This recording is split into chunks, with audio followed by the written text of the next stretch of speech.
He will be. He is set to be as a co-host. So we will begin. Let me. I'll hit the share. How's that? Okay. I'll tell you when. Give me two minutes if that's okay. So welcome everybody. We're thrilled that you are here. My name is Scott Litke. I'm from the Institute for Holocaust Education. I'm the executive director, along with Kale Sagir, who is here, who is our education coordinator. And let me tell you about our speaker. First of all, this is our annual Week of Understanding, and we will reach over 6,000 people this week virtually with presentations from different survivors. And we would like to thank one of our co-sponsors, which is the Omaha Public Schools, helps us in financing this, and also the Goldstein Fund. We have found that one of the most profound ways to learn about the Holocaust is to hear firsthand account from someone who has a direct connection to that horrible event. Putting a human face to something that seems so hard to wrap our heads around will hopefully help us to understand the depth of this historical event and lead us to create a better world. In a second, I'm going to introduce our speaker, but first I'd like to just ask that we do have everybody on mute. If you have questions, if teachers or students, if you would write them in the Q&A, and then afterwards, Kale will help facilitate discussions. Our speaker today comes from Seattle, Washington. He was here in person 2 years ago, Peter Metzelaar. He was born in Amsterdam in the Netherlands.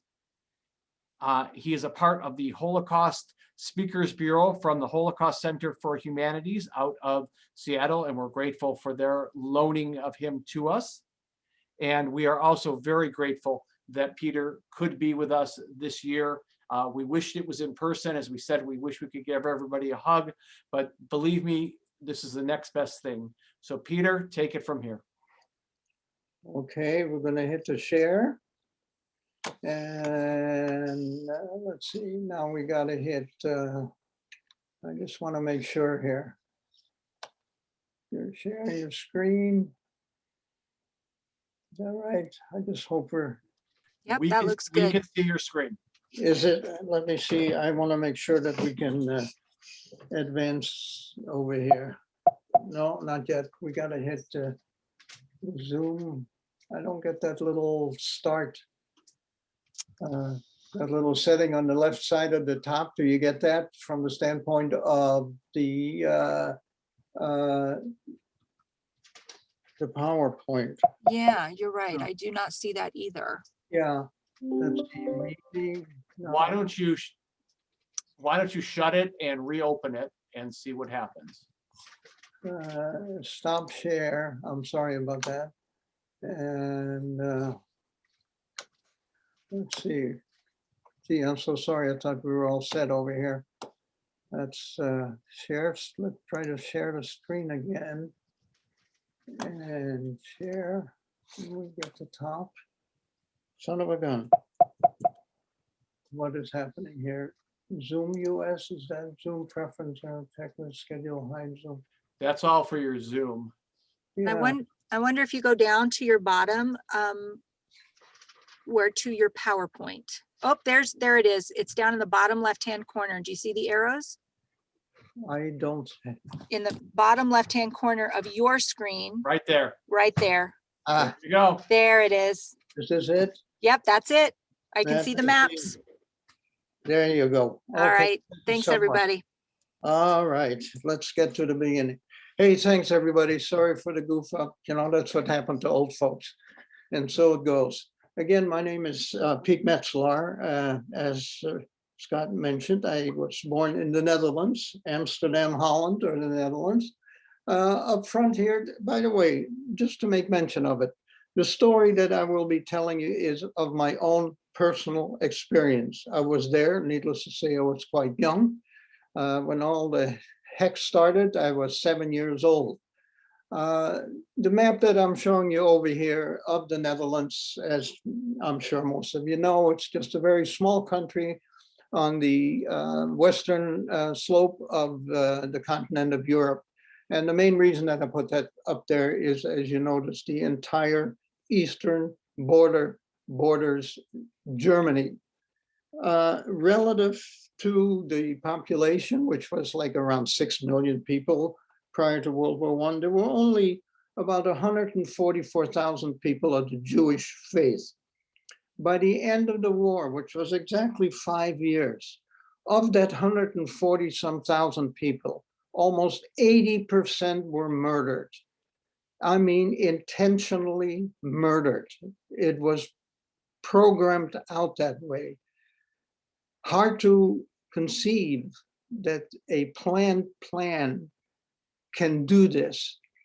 To go even a little bit further, because sometimes you get kind of bamboozled by these numbers, which is really very, very difficult to conceive. And one of the things that I would like to do is be a comparison.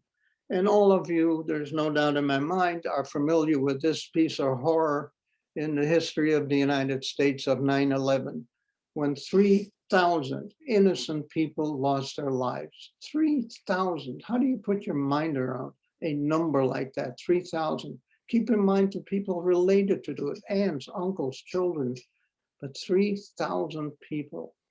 To give you the idea, and I no doubt most of you have heard of the numbers involved, what Adolf Hitler and his regime did to the people of the Jewish faith. You take that horrible number of 3,000 and multiply it 2,000 times.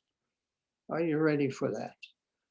And you come up with this incredible number of 6 million people of the Jewish faith that were murdered by Adolf Hitler and his regime. Incidentally, of that 6 million, there were 1,100,000 kids your age and younger.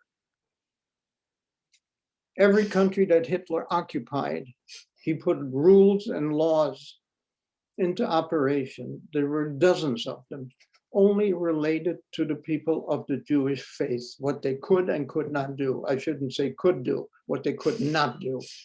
We don't have, of course, time to go all of that. But I'd like to touch on one that many of you have seen or are familiar with, and that was that any person of the Jewish faith, anytime that they came out of their living quarters, outside, they had to wear a bright yellow star that was sewn on to their outer garment. Within that star, into what I would call a so-called Hebraic style of lettering, but it spelled the word Jew in whatever country it was. If you happen to live in France, it would say Juf. If you were in Germany, it would say Jude. And in the Netherlands or in Holland, it would say Jood, Jood. Now, not only did adults have to do that, but kids down to the age of 6 had to wear that star sewn out of their outer garment. 6 years old. Can you imagine the psychological aspect that it had? What was the reason for all that? Well, that's of course a whole other story, and many, many books have been written on that. I want to jump ahead just a little bit, and I go into the middle 80s.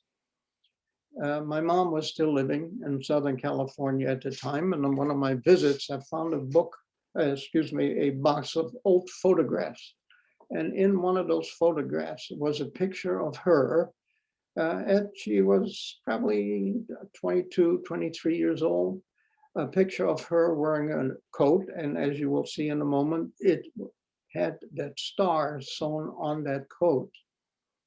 When I flipped that page over, that photograph over, there was a crumbling piece of paper. And when I opened it up, there was one of these stars. I said, "Mom, where did you get that?"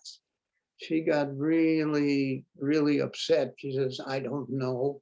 She says, "I just ripped that off my coat at the end of the war, everything that represented. Here is a picture of Mom. And as you can see, wearing the coat. Now that star that you see right here is the actual star that came off the coat. Again, in a Hebraic style of lettering, it spelled the word Yod, Jood. That is the actual photograph and star. We here as you wonderful people over there have this wonderful facility. We too have a museum whereby I donated the Holocaust Center for Humanity. I donated this star and this picture to them. When the Germans occupied in the beginning of May of 1940, it didn't take very long. Life became very uncertain because of all those regulations, by the way, that was referred to as the Nuremberg laws. And there were, like I say, dozens of them, and this wearing the star was one of them. And all of a sudden, people started to get notifications. They had to report. Only the Jewish people, they had to report at a certain time. Some did, some didn't. If they didn't, they were getting a nasty knock on the door and they were arrested. People didn't understand, what do we have to report for? Why are we being arrested? There was no understanding of this. As time went on, more and more people started to disappear. They left their home, never came back. What happened to them? Nobody knew that. Nobody had any idea what was happening. And then came the time that my mom was very upset, stating that my aunt and Katie and Uncle Leo have been arrested. Well, I'm 7 years old. I have no idea what that means, but she said they're not here anymore. What do you mean not here anymore? And then came the day that she stated that Grandpa and Grandma have been arrested. What do you mean arrested? Keep in mind, I'm 7 years old. Well, you know, how do you explain that? How do you explain that to a kid? It wasn't very long when I was living in a 4-story walk-up apartment that I literally remember looking out and seeing soldiers stopping people, asking for identification. And when I asked Mom, I said, you know, what does it mean arrested? What happened to them? And like I say, I can't imagine what went through my mom's mind. How do you explain that to a 7-year-old? And in so many words, she said, well, it had to do with the soldiers out there, and round people up. Some of them were put on trucks. Goodbye. What happened to them? Somebody's dad, uncle, sister. He didn't come home that night, but people didn't know. Here, my uncles were gone. My grandparents were gone. And then one day my mom was very upset and she sat me down. She was crying hysterically.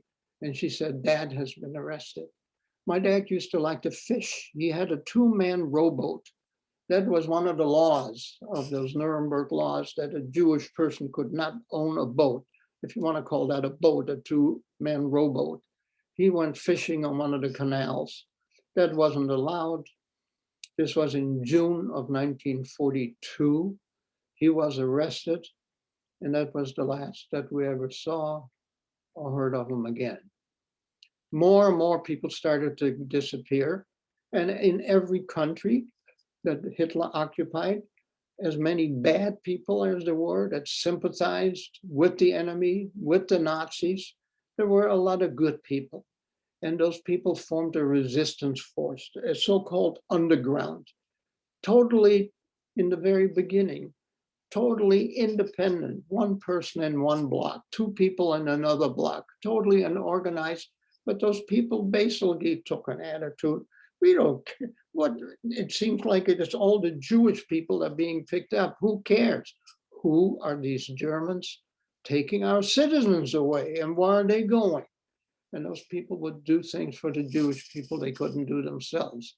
As an example, all of the people in the Netherlands were giving stamps to buy food, because all the rest of it, the food production was taken over by the Nazis, by the Germans. But the Jewish people weren't given any. So these individuals somehow, who knows, were getting food. But amongst other aspects, false identification. If you were to be stopped, your name hopefully is not on some list. But the most important thing would be to find people that would be willing to shelter a Jewish person or persons. How my mother got hold of one of these people, and that comes up several times during my story, I have no idea, because it's not something you looked up in the phone book, you know, underground resistance for it. How she found, I don't know, but she got hold of them. And they came up with a middle-aged couple an older couple actually at the time, of Klaas and Rofina Post. They had a little bitty farm in the northeastern part of Holland, of the Netherlands, and they were willing to give Mom and myself shelter. This is a picture of them. They look much older than their age for this reason. They had a little half-acre piece of ground. They worked their fingers to the bone from sunup to sunset, raising veggies to sustain themselves. This picture is actually a picture of the actual farmhouse. It was very, very small. They had a couple of pigs, a couple of cows, a couple of chickens. That was it. And it was always so amazing to me how decent. They were a Christian couple. They didn't know us from Adam. We never heard of them. They never heard of us. But they just felt it was the right thing to do. And it always amazed me that they would share those meager halves with two total strangers, that they worked their finger to the bone from, like I say, sun up to sunset. When I got a little older, understanding the danger of what they did, it was even more amazing, because the deed in and of itself of giving Mom and myself shelter would have been, had we been caught, both Klaas and Rufina would have been arrested, sent to a death camp, and executed or gassed immediately. Not only they, but it would have been their entire family as punishment. So they were so very, very courageous. I want to step back for one moment and go back to before we went into hiding, that there was an incident that I remember very, very clearly. And every time I do that, the little hair I got left and hair stands up in the back of my neck. And that was on one night. It was dark, I don't know, 11 midnight. And I remember trucks pulling up to the front of the house.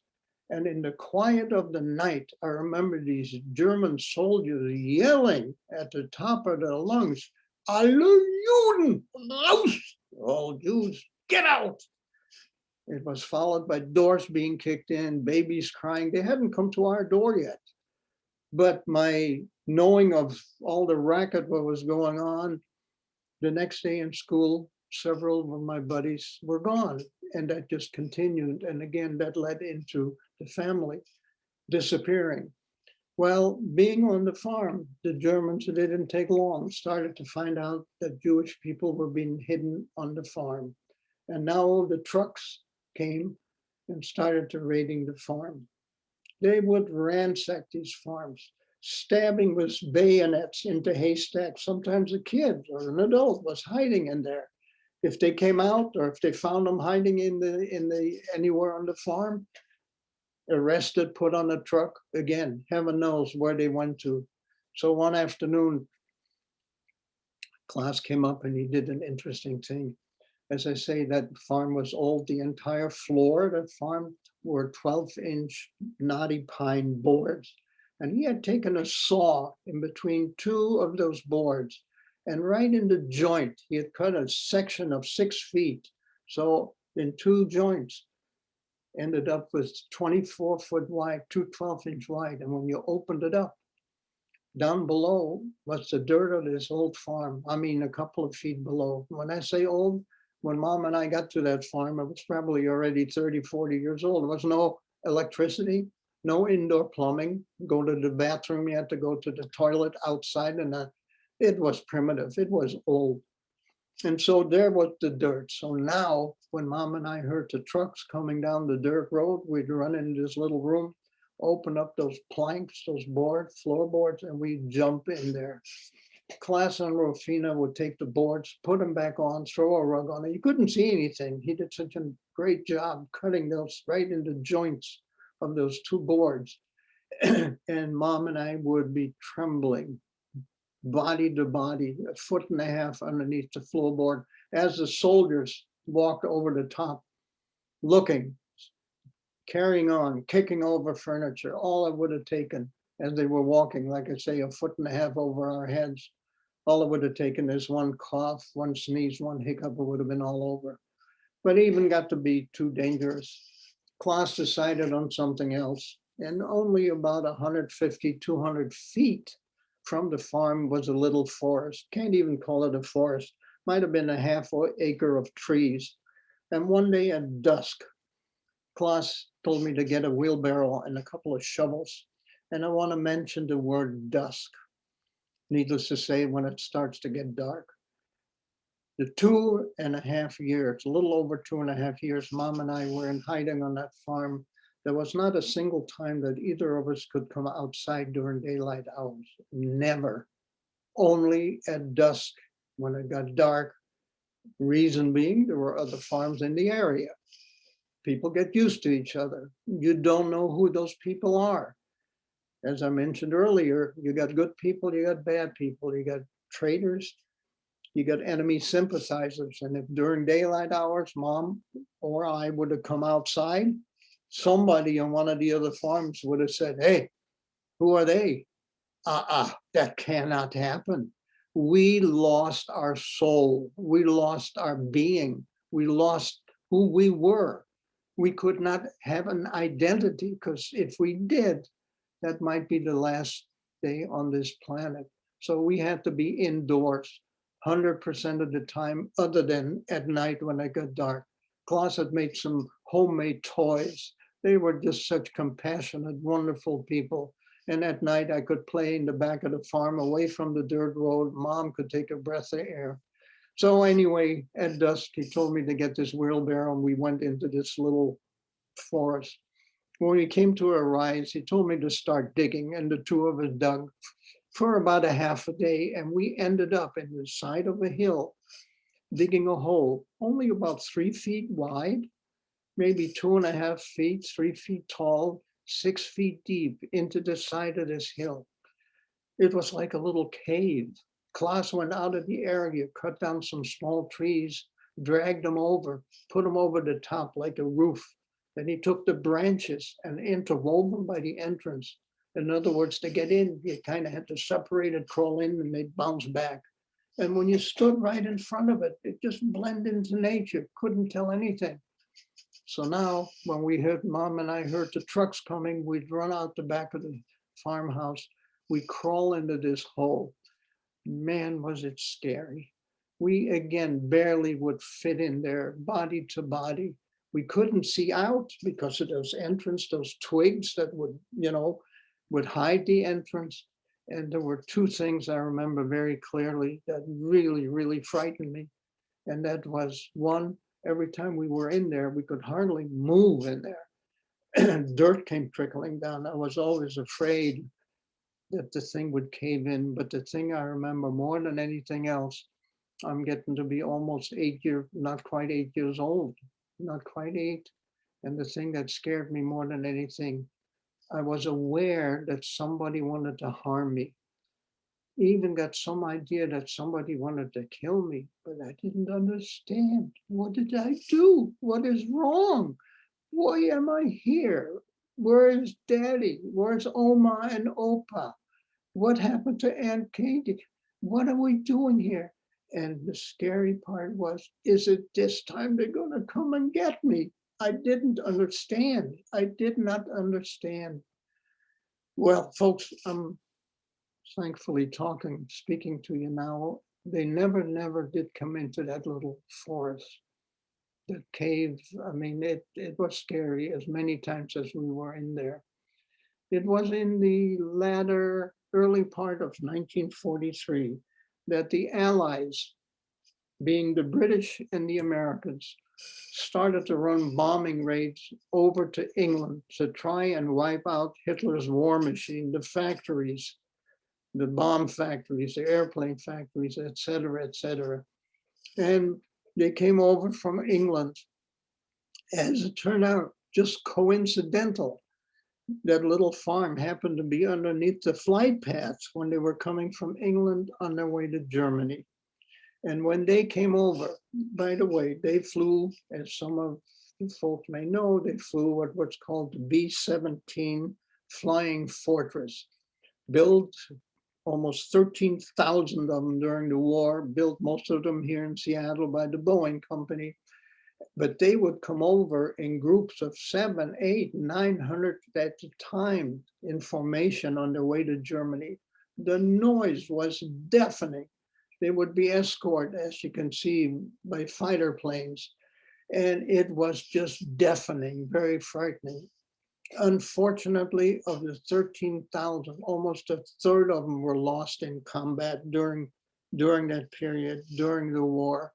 And I happen to be a docent at the Museum of Flight here in Seattle, and I learned a lot about that aircraft besides being afraid of it when I was a kid. But it carried a crew of 9, and when they got shot down,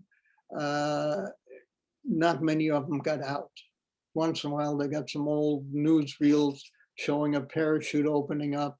Many of them, courageous people perished. So the command in England decided to run those raids at night in order to curtail the loss of material and life. It was on one of the first nights on one of those night raids that I could hear them coming. The noise started to get loud. The windows rattled, the door shook. And for some reason, I just got petrified. I got so scared, I had to go to the bathroom, something terrible. But with all that racket overhead, I was too afraid at night, especially dark out there, to go out there by myself. So I asked Mom to take me, which she did. And we stepped on the outside of the farm, of the building itself. We were standing in the gravel, in the dirt. The noise overhead was deafening, but you looked up, of course, you couldn't see anything. It was nighttime. Mom had a little flashlight, and she turned that on just so I wouldn't trip over my own 2 feet in the dirt. And then a strange thing happened. When she turned on that flashlight, I hit her in the stomach with such force that she doubled up. She yelled out, "What? An 8-year-old hitting his mother. What was that all about?" Well, I didn't understand, of course, in the very beginning. But as some of you may relate when you were younger, or this actually even happened to adults, when you're under extreme fear, under extreme stress, the mind sometimes has a way of protecting you, sometimes over exaggerating the actual situation, sometimes under exaggerating, if there's such a word. And that is what happened. The definition of what happened of me hitting my mother was the fact that when she turned on the flashlight, in the mind of an 8-year-old, I was convinced a bomb was coming right down on us. I mean, the fear, the frightening aspect of that was just such as that. Well, Mom and I were in that farm over almost 2.5 years. The raids became more and more frequent. That in her wisdom, Mom decided that we need to find another place to hide, because those dear people, Klaus and Rufina, if we get caught, it'd be the end of us, be the end of them and their entire family. Somehow, I don't know again how she did it, Mom got hold of one of those underground people who found a place in the city of The Hague, which is the seat of government, like our Washington, D.C. is here. And there were 2 women in a 4-story walk-up apartment that let us use a room. When we got there, I could tell something real fast that was so different. Klaus and Rufina were so compassionate, so decent, so loving, to 2 strangers. We never knew them. These women were so the opposite. As a matter of fact, anytime that there was any dirty work to be done, whether it was cleaning the floor or the bathroom, they would ask Mom to do it. They wouldn't share their food or their food stamps, little leftovers we would get now and then. And there were a number of times that Mom disappeared for an hour, hour and a half at night, and she'd come back with a loaf of bread. Don't ask, I don't know. I don't know how she got it, which way, how she came about it. I mean, the people, those women, they would hardly talk to us. I mean, it was just strange. But we did have to be thankful after all, they did give us shelter. We were there for about 6 weeks, and then Mom came up with a word that I hadn't heard in over 2.5 years. Terrible, scary word. And that was, "Pete, you haven't been to school." I can't, what do you mean school? I'm one of them. I can't go to school. She says, well, through the underground, we got some false papers for you. And if you ever get stopped, you're not Peter Metzelar anymore. You're now Peter Pelt. It was with that name that the star came off. And I went to a public school with a new last name. One of the more frightening experiences of that time. The reason being, over 2.5 years or even more, now I've been indoctrinated to not being a human, to not having an existence, to not having a body, to not being seen or heard by anybody. And now I'm going to go right into a public school with a bunch of kids. In my mind, this is exactly the reason that it scared me, exactly what I expressed before. In my mind, I felt that every one of the kids would point at me and say, hey, there goes one of them. They didn't know who I was. I was just another guy. But again, I was so fearful and I've been so indoctrinated to hiding who and what I was. Nothing ever happened. I know all of you get your printouts, your grades. Needless to say, in those days, we didn't have that. And in the Netherlands, we had a thing, a little report book, a rapportboekje, as they called it. I still have it. That is the original. It's fading, but as you can see, it's the name Peter Pelt. And it was after, first quarter semester, I don't know, that we got grades. Well, they did things a little bit different in those days compared to you guys. As you can notice, they would have the various subjects here, and they gave you grades by the number, 10 being the highest, different from what you guys get, your A, B's, and C's. I'm sorry, I didn't mean to say that. I know nobody listening here, nobody gets C's, everybody gets A's and B's. I hear a lot of rumbling out there. I always do. But they gave numerical orders. As you can see at the bottom, toward the bottom, there are a couple of 5s. I think that was an F minus. It had something to do with behavior. I was scared to death. I didn't behave. I didn't behave very, very, very well. Always being afraid of being discovered. Something that some of you may or may not know. And it's an interesting, if you hadn't heard of it, you might check with some relatives. Just if they knew, ask them this question, which is the first, excuse me, the first country in the world that ever developed a ballistic missile, a rocket for war purposes? The answer is Nazi Germany. Nazi Germany had a young, brilliant scientist by the name of Werner von Braun. When he was 21 years old, he got his PhD in physics, and he and his scientists developed a rocket called the V2 rocket. It stood 65 feet tall. It carried a 2,500 pound explosive, and they fired that from the west coast of Europe, predominantly over to England, where the bombers came from. Many of them, they were in a hurry. Hitler was in a hurry to get this thing operational. Many of them didn't get to their target, landed on cities. Statistics show at the end of the war, almost 18,000 British got killed by this thing. And here's a picture of one of these one of these rockets being fired up. To the right is a picture in civies of Werner von Braun in front of the butchers, like I like to call them, some of the hierarchy. Von Braun, as the story goes, wasn't necessarily a Nazi, but he had to join the Nazi party in order to get financing to develop this missile. It was a very lethal missile. When they fired it up, it was capable of 4,000 miles an hour. Keep in mind, this is 1943. It would go on a straight trajectory up, straight down, and wherever it hit, it would annihilate an entire city block. Well, needless to say, the British weren't thrilled about that. And their fighters came over to soften the place up for bombers to try and wipe out the launching facilities. Well, here was an interesting thing. When those fighters came over, by the time they crossed the English Channel, and Great Britain and the Netherlands, it's only about 22 miles across the water. As soon as those fighters came over, the British fighters, the German Air Force, called the Luftwaffe, would intercept them, and there would be dog fights over the city.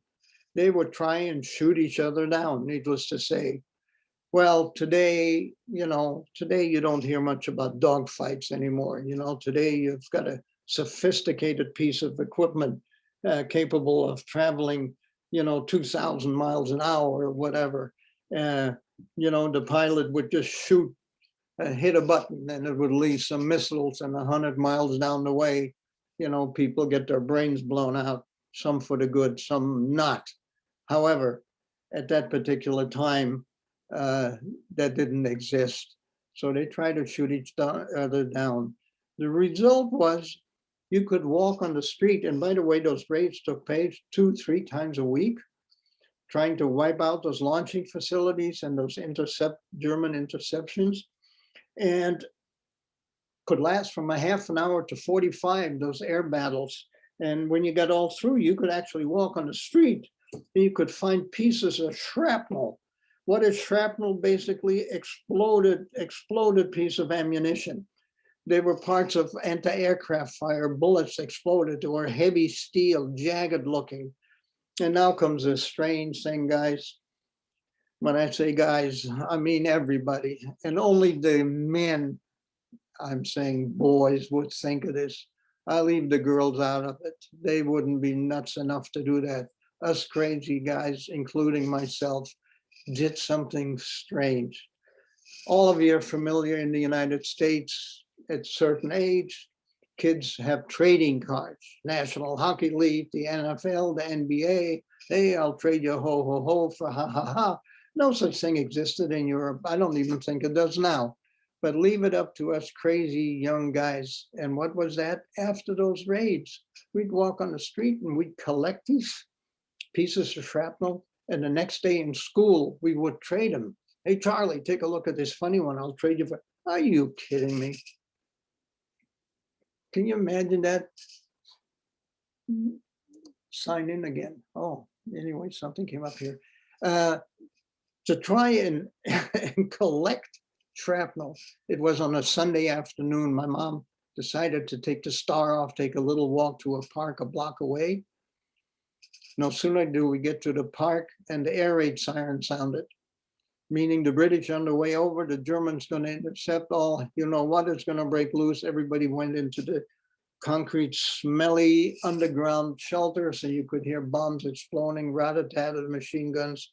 It was stinky, smelly, but it was safe. Lasted 45 minutes. The all clear siren sounded. Everybody came out. Now, this is on a Sunday afternoon. I was holding my mom's hand. I remember I was wearing red gloves. Crazy thing to remember, red knobby gloves. And it's Sunday afternoon, school the next day, so I'm looking to find pieces of shrapnel. We walked for a few minutes, and folks, I look up ahead and there's a piece of shrapnel like I'd never seen before. It was humongous. It was probably 3 times the size of those 3 that you see on the screen now. I had to have this sucker because nobody had ever seen anything like that big. My God, I'm going to be a big shot in school tomorrow, because if somebody wanted to trade me for that, they'd have to give me everything they ever collected. I pull away from Mom and I run over there and I pick the thing up. It took 2 hands to pick it up. And I remember, even though I was wearing gloves, heat came through my gloves, but I didn't care. I'm going to be a big shot the next day. I was so proud of this thing. I showed Mom and she takes one look at this thing, and I don't know what took place in her mind, but she takes her hand, both her hands underneath mine, holding this thing, and makes me heave it away. It probably wasn't 10 seconds when all of a sudden there's an explosion in back of me. There's a crater in the ground, little 10 by 10 inch crater. I have no idea what it was that I picked up, but whatever it was live. It exploded. My only regret that I had was I wasn't going to be a big shot in school the next day. Well, let's put it this way. I wouldn't be talking to you here either. Well, the thing was that the raids became more and more prevalent. There was a meeting called in a city of 1C, a city south of Berlin, that Hitler called a meeting, and then his honchos and the politicians, and in 1 hour and 20 minutes, they came up with what today is referred to as the final solution: how to eradicate every person of the Jewish faith from the face of Europe, and after that from the world. When that happened, those raids I keep talking about, they came now 24/7, around the clock, arresting people, whether it was in the city, whether it were kids, whether it was on a farmland, it didn't matter. And again, nobody knew what happened. How my mother found out, I have absolutely no idea. I probably asked her that more than anything else, whether she didn't remember, didn't want to talk about, whatever the reason, but she found out those women got scared that were giving us shelter and they were going to turn us in. They were too afraid that we would get caught and that would be the end of them for giving shelter. Mom got hold of the underground again. How? I have no idea how she did that. And they came up with a room, a little bitty apartment back in Amsterdam. Well, the city of The Hague and Amsterdam, it's only about 45 miles, but there was only in those days one highway connecting the two. However, that highway was shut down for civilians. It was used strictly for military convoys, troops, tanks, what have you. And I wake up one night and Mom is sewing some sheets. She told me to go back to sleep when I asked her what she was doing, and I woke up like a few hours later, and she had made out of those sheets a skirt, a top with button. She had made like a nurse's uniform, a little hat. I said, "What are you doing?" She says, "Get dressed. We got to get out of here." She bundled me up. It was wintertime, bundled herself up, and she put this contraption that she sewed by hand out of bed sheets, put it around her, and we tippy-toed out of the apartment. We had no belongings. As we're going through the snow, dodging shadows, because there was a curfew, we want to make sure nobody could see us. I said, "Mom, where are we going?" She says, "Don't talk, just follow me." It was about another 45 minutes as the sun slowly came up. I'm almost 10 years old now, and all of a sudden something dawns on me. I said, "Mom, we're not going to that highway, are we?" She says, "Peter, we have to get to Amsterdam." I said, "We can't do that. It's only no civilians, let alone who we are. They are the ones that want to kill us." She says, "Don't speak." As the sun got up, I could see in the distance troops march, German troops marching, tanks, artillery, you name it. It petrified me. I said, "Mom," she says, "Don't talk." As we get closer to the highway, I see all this might going by, and I am scared out of my gourd. And now my mom does something that I know, as the expression goes, the doo-doo is going to hit the fan. As we're standing along the road with all this German might driving by, she sticks out her thumb and starts to hitchhike. I said, "What are you doing?" I was so scared. She says, "Don't talk." It wasn't a few minutes later, and a big flatbed truck stopped. A Nazi SS officer got out. The SS were the worst of the worst. The black uniforms, the ones that had the skulls on their caps. And this guy starts to read my mother the riot act. "What are you doing here with a child? No civilians. This is for the fatherland." Whatever the heck, blah, blah, blah. I have no idea why he wouldn't give Mom even a chance to explain what she's doing there with a kid. And here was her story. She says, "Sir, you know about the British bombing the rocket sites?" "Yeah, yeah, yeah. Ich weiß es das. I know that." So she says, "Well, just the other day, one of the British bombs, when the stray hit the apartment house, the kid here pointing at me was living, and it killed his father and his mother. And as you can see, I'm a nurse for the International Red Cross, and I'm taking him to an orphanage in Amsterdam. The guy gave her a rather strange look and he grabbed her arm. I'm hanging on to mom for dear life, and he walks us over to this flatbed truck. Now he separates me from my mom. I thought it was all over. He takes my mom's arm, walks her over to the cab of the truck and helps her into the cab next to the German driver. He comes back to me. I don't know what's going to happen to me, but all he does, he picks me up and puts me in the back of the truck in the snow. He walks back to the cab, gets in. I'm sitting in the snow by myself. Mom is sitting between the two German officers. And thank you very much. They took us to Amsterdam. My heavens, how did she come up with such a plan? The enemy, the guys that want to kill us, took us where we wanted to go.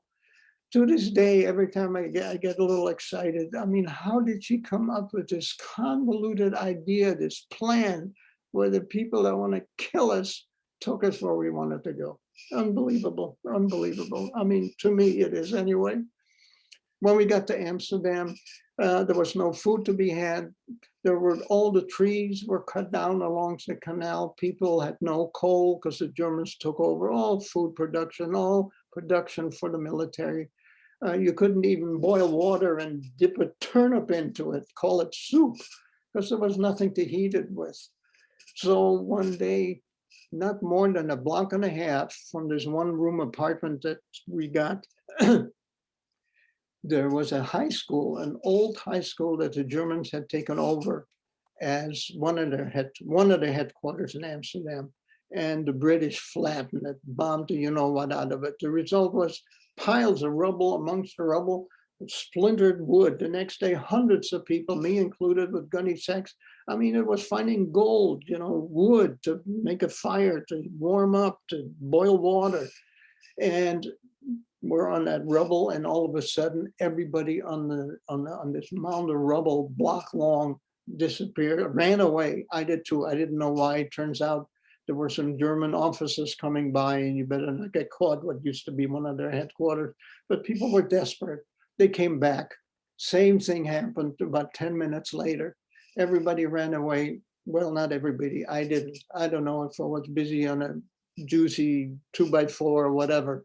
I don't know, but everybody ran away, but I didn't. And I look up ahead, and about 25, 30 feet ahead, I recognize a lady that lived right next to the little room apartment that we had. And she is waving me out of the way, run. As she is running away, she's trying to wave me to run.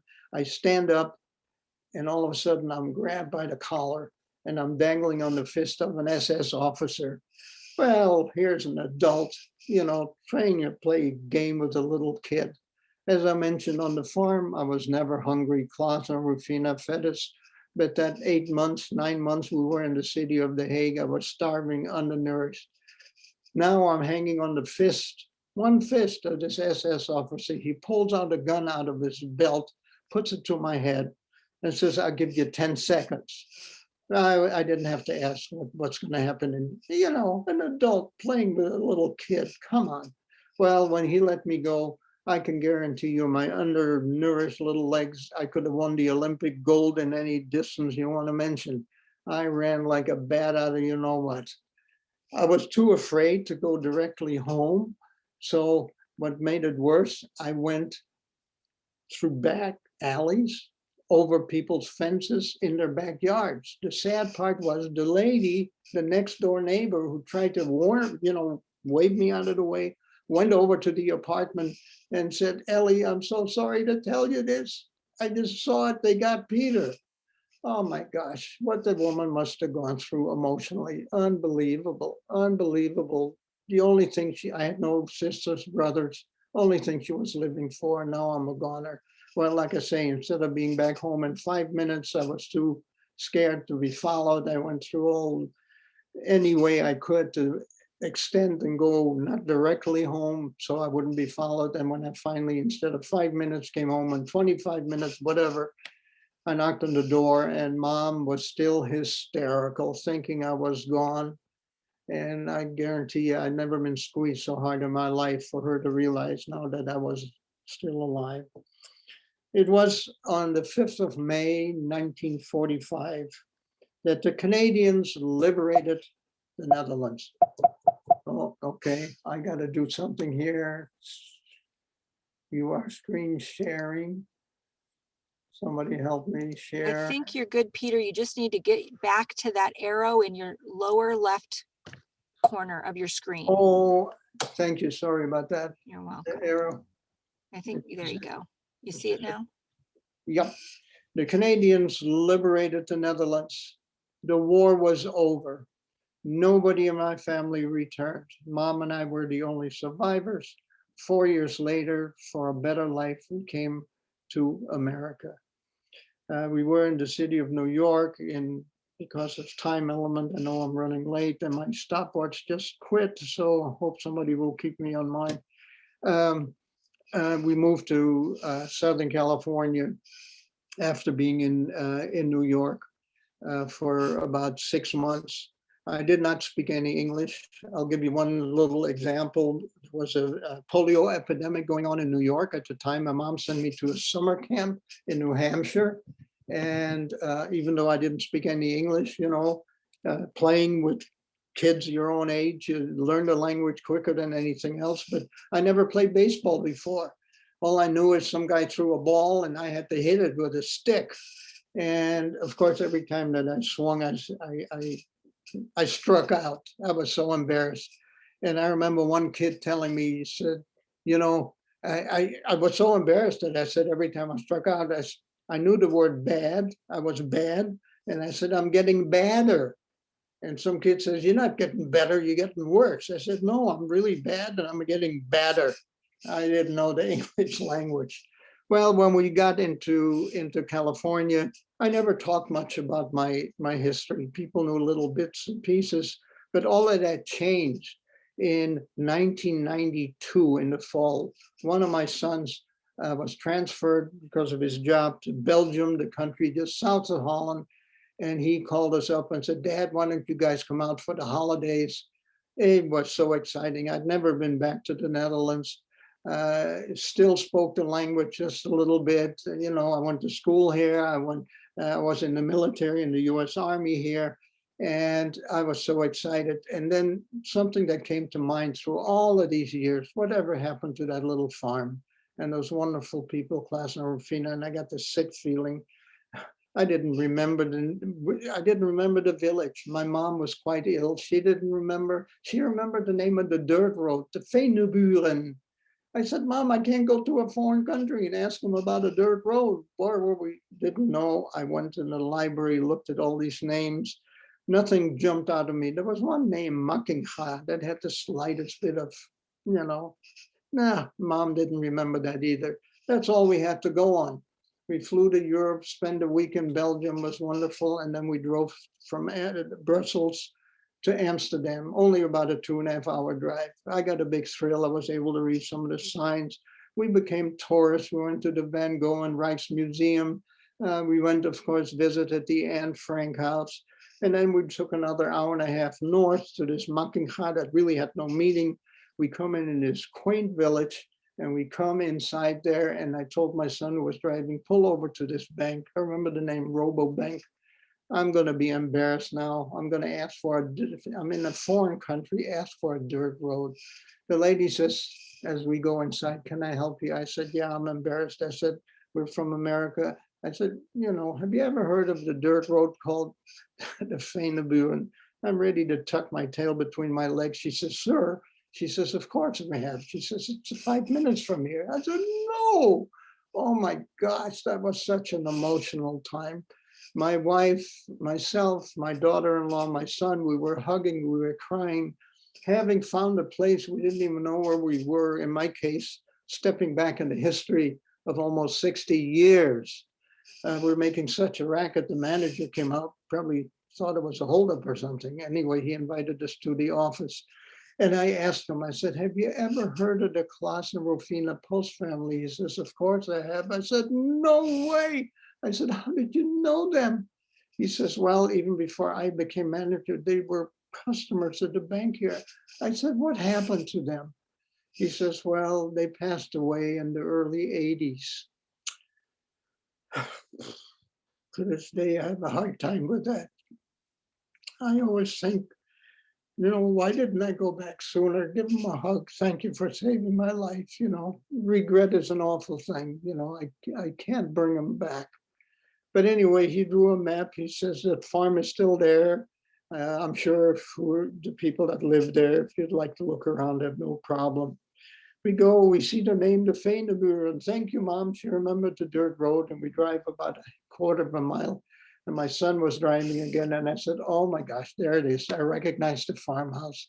New roof, new paint, more barns, more foliage. I mean, after all, almost 60 years. We knocked on the door. Unfortunately, nobody was home. I was hoping to go inside to see if those planks were still there, that when Mom and I hid underneath the floorboards, but nobody was there. We walked around that farm for hours. I felt like I was 7 years old again. And this was in the first week of December. It was pretty frosty out. I said, I want to go in that clump of trees there. If there's any remnants of that cave that I hid in with Mom so many times. And we walk out there, and for some reason we split up. I go one way, my family goes another way looking. And every time there was a soft spot, a little rise in the ground, I said, I wonder if this is where the cave was. It wasn't, but 5 minutes later, that about 50 feet away, my son calls out, say, Dad, come here, I found it. And folks, there was that cave like a day I left it. It didn't have the twigs in front of it anymore, but there it was. Oh my gosh, that was a very moving experience after all of these years, that still would have been there. Absolutely incredible. We spent the rest of the day over here. I have the little screwdriver on my keychain, and I put E and P, Ellie and Peter, Mom and myself's initials in there. It was amazing. We drove back to Belgium, and something that I wanted to do for years, and everybody called me, what are you, some kind of a nut? I said, yeah, you better believe it. Ask my wife. And that was, if I had a chance, I wanted to visit the site of a Nazi concentration camp. By the way, speaking of Nazi concentration camps, there were thousands of them that the Nazis built. Everything from factories to deportation to you name it, thousands. But they built 5 of them for one purpose only, to murder people, to kill people was the only purpose. So after we got back to Belgium, my son made arrangements and we flew on LOT, the national airline of Poland, to the city of Krakow, a beautiful medieval city, a gorgeous city. However, a 20-minute drive outside of that city was the largest, and excuse the word, the largest, the most inhumane piece of hell that man ever created for man, called Auschwitz-Birkenau. Auschwitz was the largest camp of all the death camps. At any given time, it held 135,000 prisoners. It covered 15 square miles, one entrance. As you can see on the right, I took a picture of it. Arbeit macht frei. Work sets you free. Yeah, right. That's a picture on the left. Most of the history books will show that building with the tunnel, the rusting railroad tracks that came from Europe, and the people. So that is where some of those people were sent that we didn't know where they disappeared to. They were put from wherever they were on cattle cars that normally would hold 50, 60 head of cattle. They'd have 100, 200 people on there. One little hole for air with barbed wire, no food, no toilet. Sometimes it would take a day and a half or 2, depending what part of Europe they were arrested in to get to Auschwitz. When they got to Auschwitz, some of them had died, about 10% had died already. Couldn't even fall down. They were packed in there so tight. They were all told to get out. And when they got on the trains, this was a picture that I took because of Westerborg, is where I found that my dad, after he was arrested on his little rowboat, he was sent to Westerborg. And this is a transport from Westerborg to Auschwitz, this camp that we just showed you in 1942-43. I know I'm being emotional now. I found this in a book, and my dad could have well have been one of these people, because that is when he went from Westerborg to Auschwitz in 1942. But when those trains came in, they were all told to get out. People were in an area called the area of selection. They were separated, the old people and women with babies and the young people that could work. There was one officer that just pointed right or left. If you went left, you went into the slave labor camp. You generally wouldn't survive more than 3 weeks on one square piece of bread and a half a cup of water a day. The other people were told something different. You've been on a train, you got lice on you, you've got to take a shower. Probably sounded pretty good to some of those people, the deprivation, taken away from their family, everything, not knowing what was going to happen to them. And they were led to an underground area of a concrete facility. And they were told they were going to take a shower and given a towel. No panic there. They had several of those facilities, a half a dozen of them that could hold from 500 to 2,000 people. The people were let inside of there. And when you looked up in the ceiling, sure enough, shower heads, no panic there. And then they were told, man, woman, and child, remove all of your clothes, hang it on the hooks. Don't forget the number. After you shower, be sure you get your own clothes. After they were given those instructions, the metal doors closed behind them and some panels opened up in the ceiling. There were some soldiers on the roof dropping some pellets called Zyklon B. They were cyanide pellets. All heck broke loose. People coughing, people screaming, yelling, just bedlam. That only lasted between 2 and 4 minutes. Another 500 to 2,000 people lay dead. Those were the gas chambers. In the back of the gas chambers, they had mini tracks. Maybe some of those people that were in the slave labor camp came out with meat hooks, picked up the bodies to put them in front of the crematoria. There, on any given day, the bodies were 15 feet tall, a half a block long of bodies waiting to be cremated. The chimneys went 24/7. There were 6 crematoria that went 24/7. Between the gas chambers and the crematorium, they annihilated 5,000 people in a day. In a day, was unbelievable. This is a picture of one of the small gas chambers. I took the picture over there. I took some other pictures. This one was in the area of selection. You can still, it was a frosty day. You see the old gun towers there. And those lights usually indicate the end of a railroad line. I called it the end of the line. However, at that area of selection, what I really meant by at the end of the line, in that one camp out of the 5 that they built for that purpose, that one camp alone, they murdered over 1 million people. Systematic murder, 1 million people in that one camp alone. Let's get toward the end here a little bit. We all know the word propaganda. We listen to it on the news. It's information to promote a particular cause or point of view. It may or may not be valid. Unless you check it out, it may not be. And the propaganda becomes a very important word. I want you folks to remember that word because it works, especially when you don't know if it's being told the truth or not. I don't know if ever you've seen this. If you tell a lie big enough and keep repeating it, people will eventually come to believe it. That is the reality. And if you don't think that is so, in the hierarchy of Germany, as one of the cabinet ministers, Hitler appointed a minister of propaganda. He is the one that made this statement. Tell a big enough lie often enough, repeat it, people will believe it. A guy by the name of Joseph Goebbels. Hitler's, that's all he did. He was in charge of propaganda. Now, talking about propaganda and things that happened in wartime. You remember the guy, Werner von Braun, that developed that missile. Well, you know, This is what war does.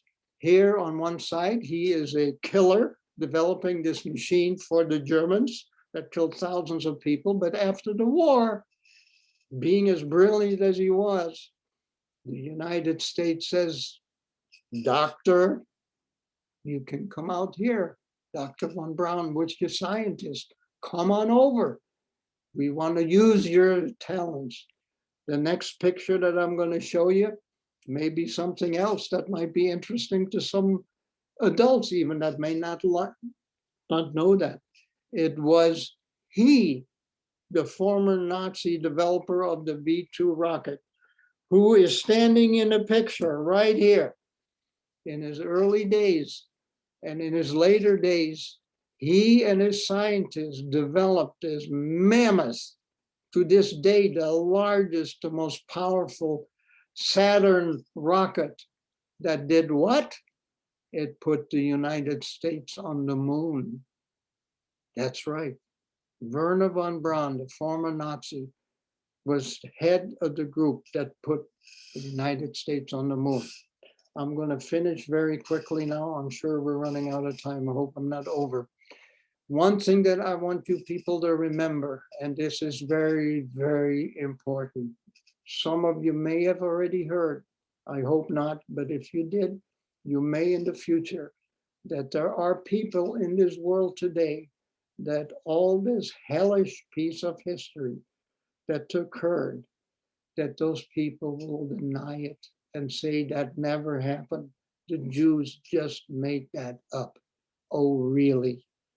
Well, let me just make this statement that those particular deniers, they're ignorant, they're bigots, they hate mongers, they're racist, they spread untruths based on opinion, discarding facts. We all have an opinion, but you can't make it a fact. A fact has to be proven by what? By actualities. Actual, not just an opinion. It has to have proof. Well, let me just say this. Some of you, I'm sure, know the name Dwight David Eisenhower. Eisenhower, of course, was one of the first few five-star generals in the United States Army during World War II. He is the architect of the D-Day landing that was the beginning of the end of World War II, and he became 34th President of the United States. It was Dwight Eisenhower, a five-star general, that went by his own choice with some of the troops that liberated the death camps.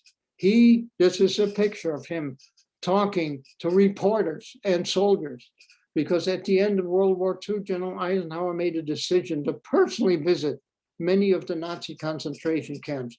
He wanted, and here's the big word, to document what the appalling conditions, anticipating a time. Can you imagine? The guy had that much forethought, the head of the military complex, a five-star general, at the end of the war, almost 75 years ago, that he wanted to see that because he actually predicted that there would be anticipating atrocity that would be denied. Eisenhower ordered the filming and photographing of camps as they were liberated. He actually anticipated. So what we're talking about, it is proof that exists. It is proof that exists. So let me just finish this by saying that my message is that of independent thinking. Tolerance, go along with somebody that thinks, prays, looks a little different than you. Nothing wrong with that. And I guess that was the time. I'm just about there. And create independent thinking. Just don't go along with Uncle Charlie and so forth. Whoever said what, look it up. Look it up.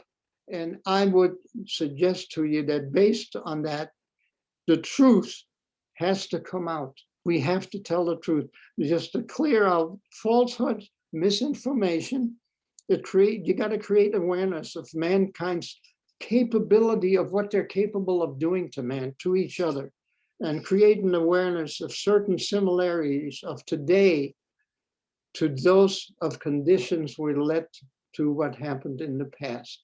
To stand by and do nothing when seeing a wrong is not an option. Guys, stay with your education, stay healthy, be well, and thank you for your time. Peter, thank you so much for sharing your story with us today. You bet. Ms. Hartman, do we have time for a couple questions? Did I I can- run over? I'm sorry. Yeah, we've got some time for some questions. Good. There have been a lot of good ones.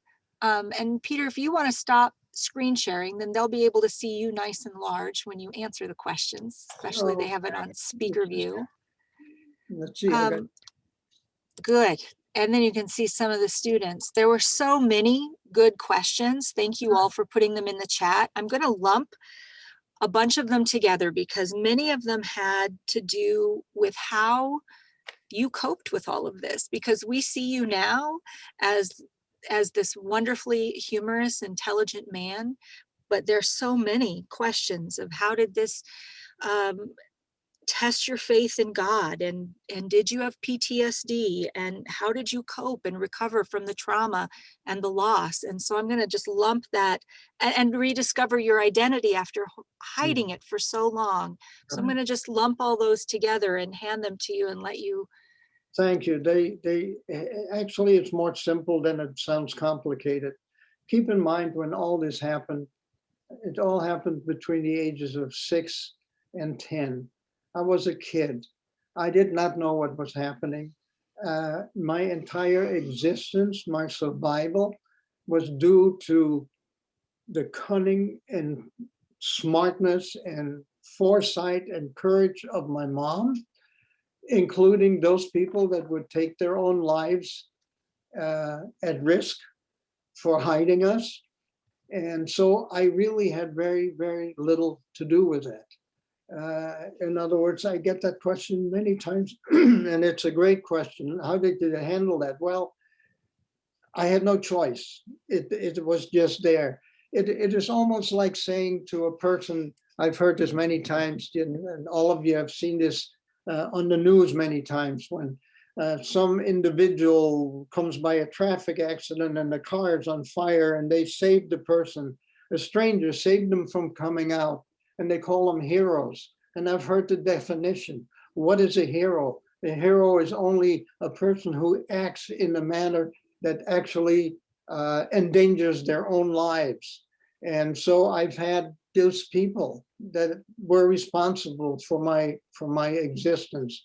And yeah, are there remnants? I can give you one, for example, that I always cite. I remember one of the scariest moments when I, in the beginning, mentioned when these trucks came up when we're still living in Amsterdam in the middle of the night, yelling at, all the Jews to come out. If I sit at night today, if I'm reading or doing something, it's quiet. If I hear a car door slam outside, I jump out of my skin. I don't know if it's part of that or not. I guess I'm nutsy in other ways. I'll have to ask my wife, she'll tell you. And my wife does tell me that I do have nightmares at times. I don't want to say that it's because of that, but I don't imagine that it wouldn't be. It probably would be. There would be no specific faces that I would see, just a fear, wake up in a sweat. Those are the things that are at my age. I mean, I'm 85. That'll, for whatever years are left, will stay with me. Do you remember how old you were or how you learned about what happened during World War II and the Holocaust and realizing that you were part of that? I think I was aware of being part of it by the fact that family disappeared. We had to leave our home. I lived on a farm. I lived in a cave. I lived underneath floorboards. I was aware that somebody wanted to do ill, and that was it. And here's an interesting thing that I always like to point out. we all know that when liberty is taken away from people, it's a very, very difficult thing. But what people a lot of times don't think of in terms is that when the liberty is returned, when people get their freedom, you don't turn on a light switch and it's over.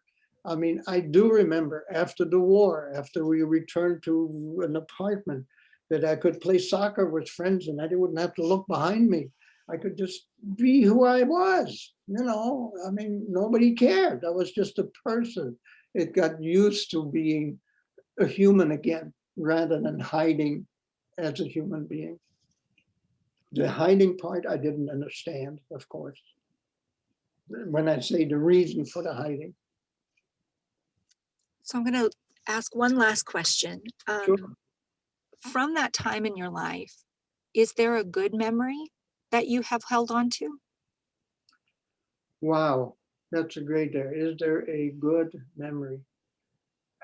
You know, really the two things that keep coming up, and it's such an important part. It's mom, what she went through, how she connived, how she came up with ideas that would save us, and then the people that would take their lives and their families' lives at risk. I mean, I through all the life, before I went back to Europe that first time to discover all of that, through all of those years, I always had to think of Klaus and Rufina, a Christian couple. They probably didn't even know who a Jewish person was, just a human being. They had to do, and very quickly, I want to end this. In 2002, and this is part of another part of the story, I tracked down the daughter that I never met, who lived in the city of Delft in the Netherlands, her entire family, and I tracked her down and I met her. And it was a very emotional thing because she was my only tie to her parents. And they were honored. The largest museum in Israel called Yad Vashem, the largest museum in the world relative to the Holocaust. I had the parents honored. They have a nation of the righteous, of those people that saved other people. And when we met the daughter and the grandson, there were 4 generations of the people. We took them to lunch. It was incredible. They all knew about us. And I sat next to Lena, who was the daughter of Klaus and Rufina. And I asked her one of the first questions, why do you know, why did your mom and dad do what they did, endangering their and the rest of the family's life? I mean, she just belted it out. She says they thought it was the right thing to do. I can't say more. They thought it was the right thing to do. Exactly. We call that moral courage. Yeah. And it's not easy. It's something that you can't just employ when you need to. It's something that you have to develop. You just do it. You don't learn it. You just do it.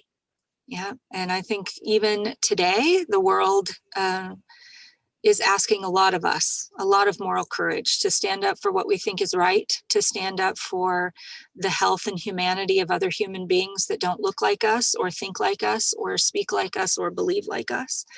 So we are so grateful, Peter, that you will join us today from the West Coast and share this story. I see clapping going on. Okay. Thank you, Ralston, for having us in your school. Hopefully we will be able to come to you in person next year. We would love that. And with that, we will sign off at the Institute for Holocaust Education and the Center for Humanity in Seattle. Thank you all very much for today. Thanks for the invite. Love to all. Thank you so much. Peter, I'll send you an email. Thanks, tomorrow. Andrea. All right, for tomorrow. Thank you. Nice to see you. Pleasure. Bye-bye.